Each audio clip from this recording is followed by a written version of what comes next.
نبی کریم صلی اللہ علیہ وسلم نے ارشاد فرمایا جو بندہ فرض نمازوں کے علاوہ سنتوں کو ادا کرتا ہے، یاد رکھیے یہ بات بھی ایک سمجھ لیجئے، ہمارے بعض بھائی ادھر سلام پھیرا ادھر اٹھ کے چلے جاتے ہیں، ٹھیک ہے جانا جائز ہے، کوئی ایمرجنسی ہو سکتی ہے، کوئی کام ہو سکتا ہے، لیکن اصل اصول کیا ہے نماز کے بعد اپنی جگہ پہ بیٹھا جائے۔ بندہ اس وقت تک نماز میں ہوتا ہے جب تک اس جگہ پہ بیٹھا رہتا ہے۔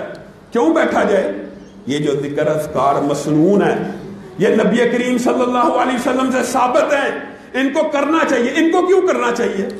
ذکر اذکار کی تو قرآن پاک میں ایک مرتبہ آگے بھی آپ کے سامنے میں یہ بات رکھ چکا ہوں کہ دو نفلی عبادات کلام حمید میں ایسی ہیں، نفلی عبادات، ویسے تو ساری کی ساری سختی اور وعید فرضی عبادات کو چھوڑنے پہ ہے، لیکن دو نفلی عبادات بھی ایسی ہیں جو اللہ کو اتنی پسند اور محبوب ہیں، اگر ان کو نوافل میں بھی چھوڑ دیا جائے تو اللہ رب العزت پسند نہیں کرتا۔ نقیض لہ شیطانا، اللہ رب العزت ومن یعش عن ذکر الرحمن، اللہ کہہ رہا ہے جو اللہ رب العزت کا ذکر چھوڑ دیتا ہے نا، اللہ کے ذکر سے اعراض کرتا ہے، اللہ تعالیٰ اس کے اوپر ایک شیطان مسلط کر دیتا ہے جو اس کا ساتھی ہو جاتا ہے۔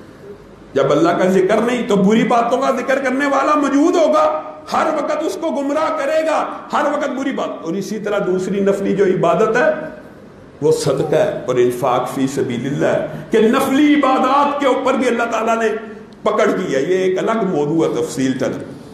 تو نبی کریم صلی اللہ علیہ وسلم جو سنتوں کے ادا کرنے کا کہہ رہے ہیں وہ اس کی وجہ کیا ہے؟ ہوتا کیا ہے؟ انسان نے فرض ادا کیا، لیکن فرائض حقیقت میں اگر دیکھا جائے اللہ کی قسم، اگر انسان پیدا ہونے سے لے کر موت تک اللہ رب العزت کے سامنے سجدے میں پڑا رہے، اللہ کی ربوبیت کا اور بندگی کا حق ادا نہیں کر سکتا، نہیں کر سکتا۔ اللہ رب العزت نے جو اجزاء صرف جسم کے اندر جو آزاد یہ انسان ان کا شکر بھی ادا نہیں کر سکتا۔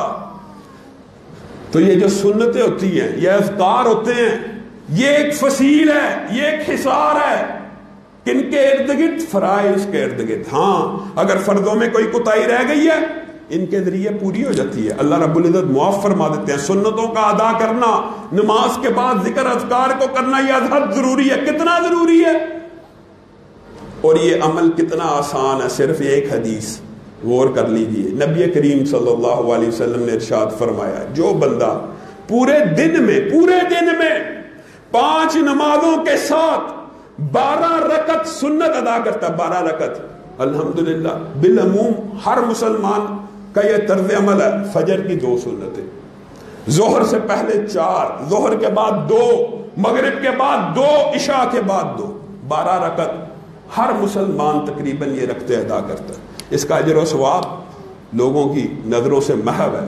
نبی کریم صلی اللہ علیہ وسلم نے ارشاد فرمایا جو بندہ 12 رکعتیں فرائض کے علاوہ ادا کرتا ہے، اس کو سنن رواتب بھی کہا گیا ہے، یہ سنتیں ادا کرتا ہے، کتنی عظیم خوشخبری ہے۔ ایک دن ادا کی، صرف ایک دن ادا کی تو اللہ رب العزت اس ایک دن کی ادائیگی کے بدلے میں جنت میں اس کے لیے ایک محل تیار کر دیتے۔ جو بندہ ہر روز پڑھتا ہو اس کا اجر و ثواب کیا ہوگا خود آپ اندازہ کر لیں۔ جو بندہ ہر روز پڑھتا ہوگا، ہر روز پڑھتا رہا، ہر روز محل قائم ہوتے رہے، پھر بھی ہم غفلت کریں، پھر بھی ہم اعراض برتیں، فرض پڑھنے بھی آئیں اور سنتوں سے قبل یا چلے جائیں یا گھر میں بھی جا کے ادا نہ کریں۔ اس طرز عمل کو چھوڑنا چاہیے، جنت میں اپنے محلات کی تعداد کو بڑھانا چاہیے۔